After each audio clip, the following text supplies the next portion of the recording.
Bonjour tout le monde, c'est Karine, professeure de yoga. Donc aujourd'hui, je vais vous montrer la posture de Prasarita Padottanasana. Donc pour cette posture, on écarte les pieds. Idéalement, on veut avoir les poignets par-dessus les chevilles. Si on n'est pas certain d'avoir les poignets par-dessus les chevilles, on peut déposer, donc enrouler une sangle autour du poignet pour vérifier que la sangle arrive directement au niveau de la cheville ici. Donc, ça veut dire que j'ai la bonne distance. Et je dépose des blocs devant moi au cas où j'en ai besoin.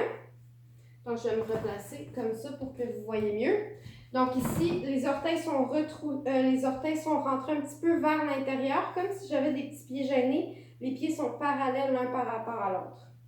Donc ici, j'amène les mains aux hanches. J'inspire, je lève le sternum et le menton. Et j'expire, je plonge vers l'avant à partir des hanches. Et je dépose les mains soit sur des blocs ou directement au sol. À partir d'ici, j'inspire, je me redresse un peu pour allonger la colonne.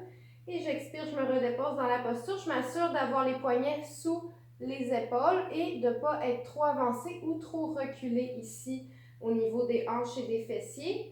J'ai les jambes bien contractées et la nuque dans le prolongement de la colonne. Donc les jambes sont contractées comme si je faisais une rotation interne avec les cuisses. Puis comme j'ai dit, poignets sous les épaules. Si j'ai plus de souplesse, peut-être que je recule les mains vers l'arrière tout en m'assurant de garder les poignets sous les coudes cette fois-ci pour faire un angle de 90 degrés.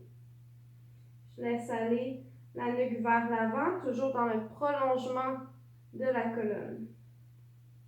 Pour sortir de la posture, j'inspire, j'allonge la colonne. À l'expiration, j'amène les mains aux hanches et avec des jambes fortes et un dos droit, j'inspire, je me redresse complètement.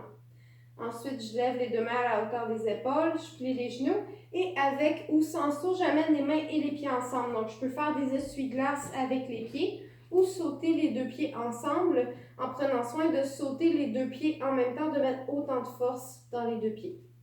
Donc, c'était notre posture de la journée. Merci beaucoup de votre écoute. Namasté.